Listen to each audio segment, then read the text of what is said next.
जिज्ञासा के पीछे क्या है? जिज्ञासा के पीछे यह है कि हमारा जो संशय है वह दूर हो जाए, और कोई भाव नहीं है जिज्ञासाओं के पीछे। कि देखो उत्तर दे पाते हैं कि नहीं, मैं ऐसा प्रश्न पूछता हूं। कोई नकारात्मकता नहीं है, कोई नाटकीयता नहीं है, वहां सहजता है। जिज्ञासा के पीछे क्या है? शिष्य अपना कल्याण करना चाहता है, शिष्य अपने संशयों को दूर करना चाहता है। शुद्ध भाव से वह जिज्ञासा करता है, अधिकार है उसका।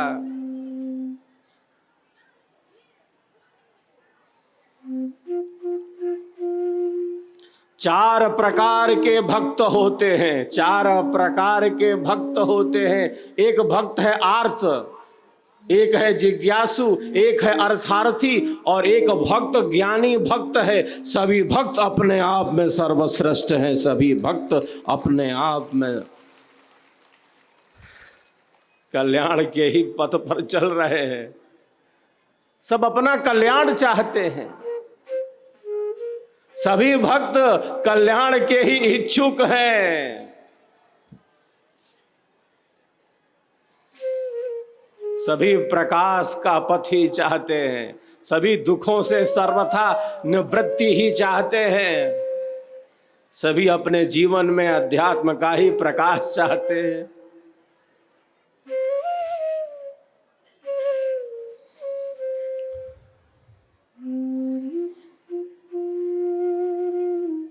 तो जिज्ञासु ने जब पूछा था कि महर्षि आत्मा क्या है, तो महर्षि ने कहा था जो सबके भीतर बैठा है, जो हमारे भीतर है, जो आपके भीतर है, वही आत्मा है।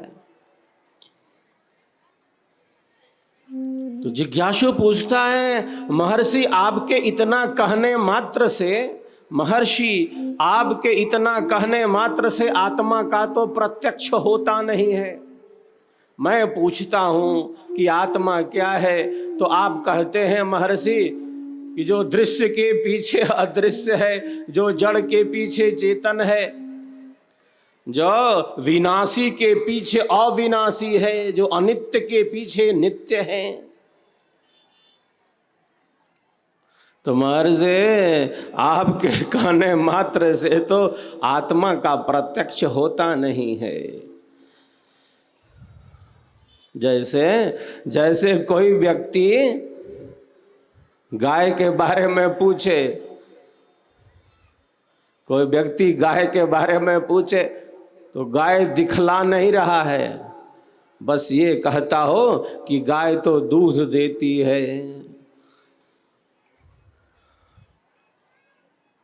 गाय का प्रत्यक्ष नहीं है, बस इतना कहे कि दूध देने वाली गाय होती है, दूध देने वाली गाय होती है। कोई व्यक्ति घोड़े के बारे में पूछे, कोई व्यक्ति घोड़े के बारे में पूछे, घोड़ा दिखला नहीं रहा है, घोड़े का प्रत्यक्ष नहीं है, बस इतना कहा जाता है कि दौड़ने वाला घोड़ा होता है, घोड़ा वही होता है जो दौड़ता है, गाय वही होती है जो दूध देती है, दूध देने वाली गाय होती है। दौड़ने वाला घोड़ा होता है। महर्षि यहां तो घोड़ा भी नहीं है, गाय भी नहीं है, प्रत्यक्ष नहीं है उसका। कोई व्यक्ति गाय के बारे में पूछ रहा है तो गाय दिखला नहीं रहा, बस इतना कह रहा है कि दूध देने वाली गाय होती है।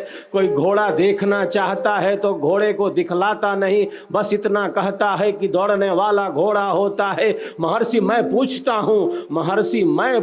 हूँ कि आत्मा क्या है, तो आप कहते हैं कि दृश्य का जो अदृश्य आधार है, जड़ का जो चेतन आधार है, अनित्य का जो नित्य आधार है, विनाशी का जो अविनाशी आधार है, महर्षि आपके कहने मात्र से आत्मा का तो प्रत्यक्ष होता नहीं है।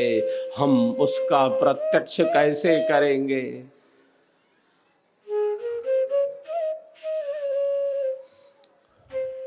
हम कैसे करेंगे महर्षि?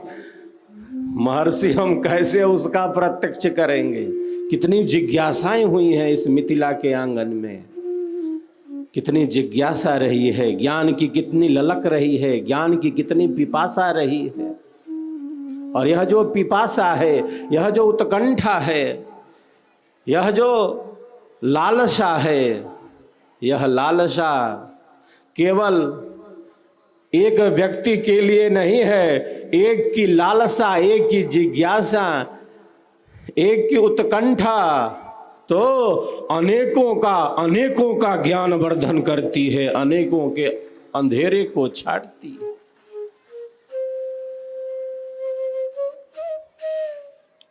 उपनिषद का अर्थ ही यही है, गुरु के समीप बैठना।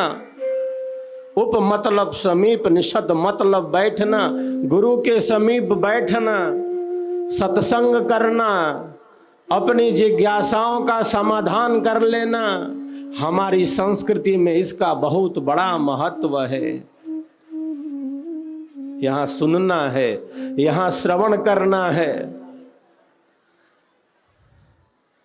और श्रवण तो करना ही है, केवल श्रवण ही नहीं करना है। एक साधक तो जैसे शब्दों को पी जाता है, वो पीने लगता है, केवल सुनता नहीं है, वो कानों से पीता भी है।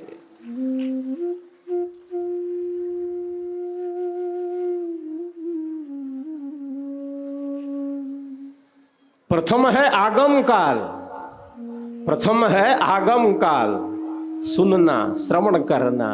श्रेष्ठ वाणियों का खूब खूब श्रवण होना चाहिए, जो हमारे आत्म कल्याण में उपयोगी है। ऐसी वाणियों का अधिक से अधिक श्रवण होना चाहिए। सत्संग खूब खूब होना चाहिए।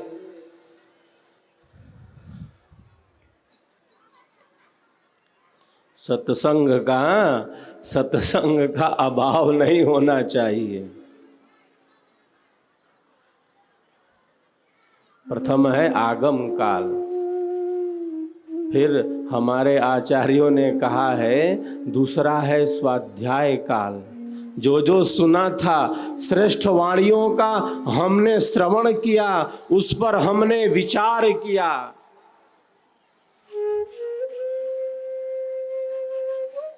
केवल सुना ही नहीं, केवल श्रवण ही नहीं किया, बल्कि जैसे पी गया उसको।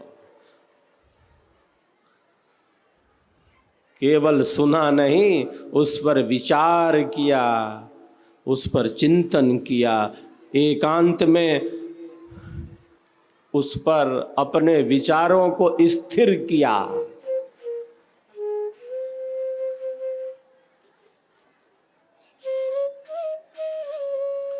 अधिक से अधिक श्रवण किया स्वरवेद की वाणियों का, विहंगम योग की वाणियों का, वेदों की वाणियों का, उपनिषदों के संदेश का, साहेब की वाणियों का। जो हमारे लिए उपयोगी है उसका हमने अध्ययन किया, श्रवण किया। श्रवण को इतनी महत्ता दी गई है हमारी संस्कृति में। श्रवण किया, मनन किया, उस पर विचार किया, जो जो सुना था उसे सत्य स्वीकार किया,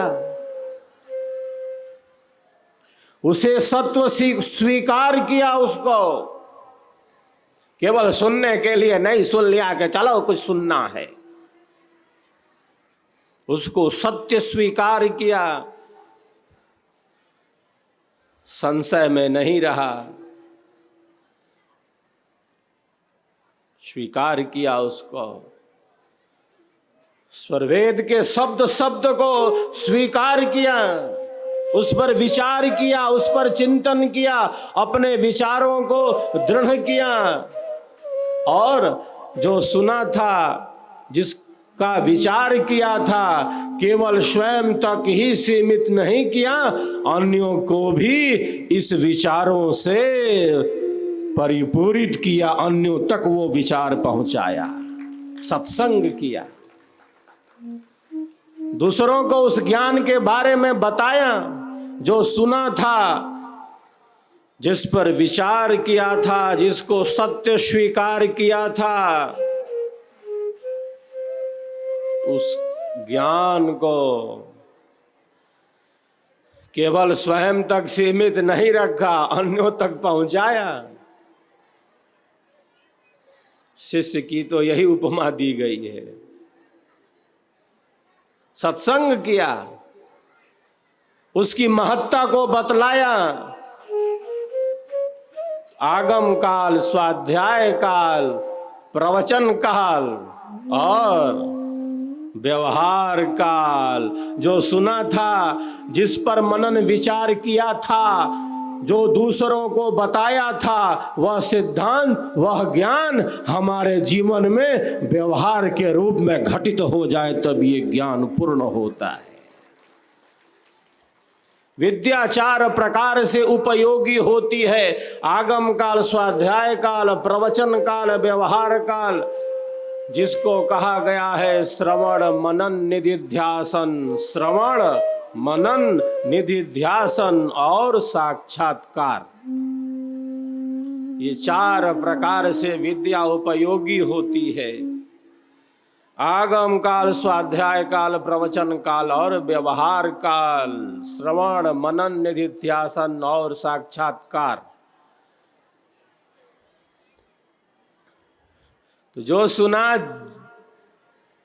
जिस पर विचार किया और दूसरों को बताया, वह ज्ञान हमारे व्यवहार में, हमारे जीवन में, हमारे अनुभव में आने लगे। कुछ ही प्रतिशत से प्रारंभ हो जाए, ऐसा नहीं है कि जो हमने श्रवण किया, मनन किया, जो दूसरों को बताया, उसका पूर्ण रूपेण व्यवहारिक धरातल प्रकट हो जाए। उसका प्रतिशत कम ही है तो बढ़े वो। सिद्धांत पूर्ण रूप से साधना में प्रकट हो जाए, सिद्धांत पूर्ण रूप से साधना में प्रकट हो जाए, यह तो प्रारंभ में ही, कुछ अभ्यास से ही संभव नहीं है। इसके लिए तो पुरुषार्थ नहीं, अत्यंत पुरुषार्थ चाहिए, सद्गुरु कृपा का आधार चाहिए। जो सुना था, जिस पर विचार किया था, जो दूसरों को बताया था, वह हमारे व्यवहार में भी प्रकट होने लगे। ज्ञान इसी प्रकार से 4 प्रकार से उपयोगी होता है।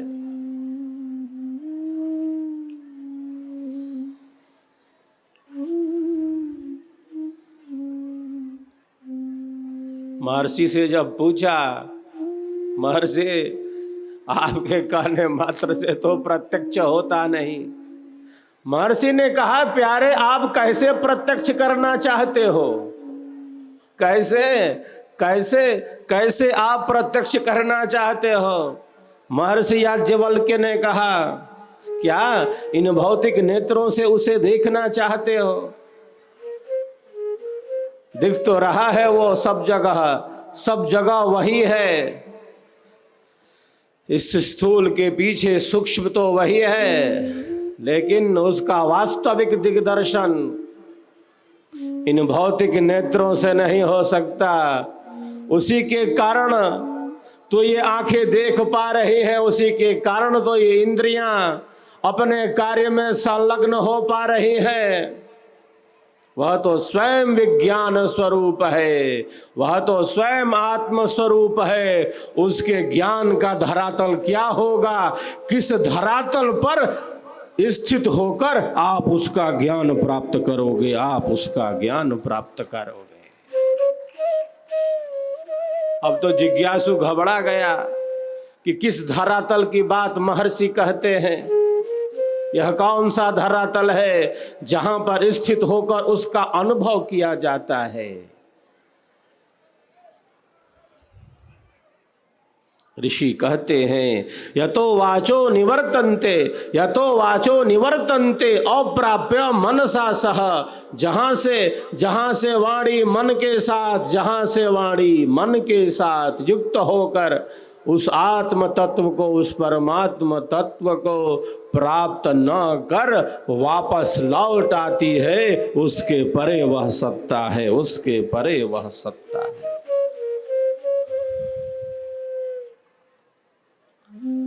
ज्ञान का जो धरातल है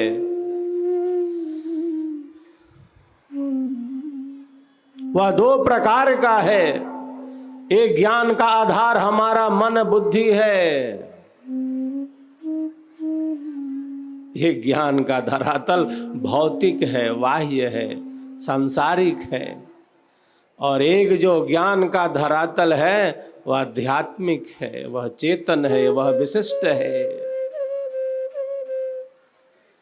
साहब इसीलिए तो कहते हैं लिखा लिखी की है नहीं, लिखा लिखी की है नहीं, देखा देखी बात। लिखा लिखी की है नहीं, देखा देखी बात। दुल्हा दुल्हन मिल गए, फीकी पड़ी बारात, फीकी पड़ी बारात। ज्ञान का जो धरातल है वह विशिष्ट है, वह आंतरिक है, वह सूक्ष्म है, वह साधनात्मक है, वह अनुभवात्मक है। वह मात्र भौतिक नहीं, वह मात्र बाह्य नहीं, वह मात्र मन और बुद्धि की सीमा में नहीं। यह भूमि जिज्ञासाओं की भूमि है, यह जो भूमि है वह अध्यात्म की ही भूमि है। कोई हताशा न हो, हताश न हो, निराश न हो, कोई कुंठा न हो, कोई अवसाद न हो। हम सबका जीवन आनंददायी बने, सबका जीवन आनंददायी बने। क्यों बने आनंददायी? क्योंकि हम सबके जीवन का आधार सर्वाधार परमात्मा आनंदमय है, आनंदमय है। ब्रह्म ही आनंद है, ब्रह्म ही आनंद है, आनंद ही ब्रह्म है। रसो वैसः आनंदो ब्रह्मेति व्यजानात्। ब्रह्म ही आनंद है, आनंदो ब्रह्मेति व्यजानात्। आनंदाद्वै खल विमानि भूतानि जायन्ते, आनंदेन जातानि जीवन्ति, आनंदम प्रयन्त्य विषम विशन्ति। ब्रह्म ही आनंद है, आनंद ही ब्रह्म है। जहाँ प्रेम का विकास है, जहाँ अंतरात्मा में प्रेम का ही विकास है, जहाँ प्रेम की पूर्णता है, जहाँ भक्ति का रंग है, वही तो परमात्मा है, वही तो परमानंद है, वही तो आनंद है। सबका जीवन आनंद से रहे। जीवन में तो परिवर्तन होगा, उठा पटक होगी, बाहर तो परिवर्तन हो रहा है और होगा। हर क्षण बदल रहा है। यहाँ कोई वस्तु यहाँ स्थिर रहने वाली नहीं है। पृथ्वी ही अपनी कक्षा में घूम रही है, क्रम चल रहा है।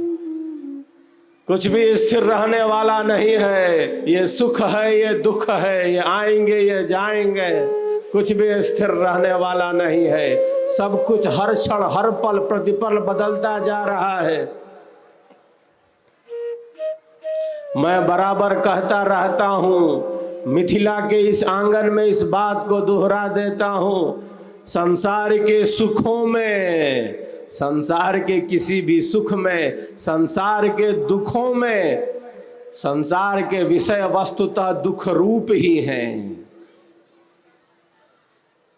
संसार के किसी भी सुख में, संसार के किसी भी दुख में इतनी शक्ति नहीं है, इतनी शक्ति नहीं है कि एक साधक को, एक साधिका को सेवा सत्संग और साधना से दूर कर दे, अध्यात्म से अलग कर दे।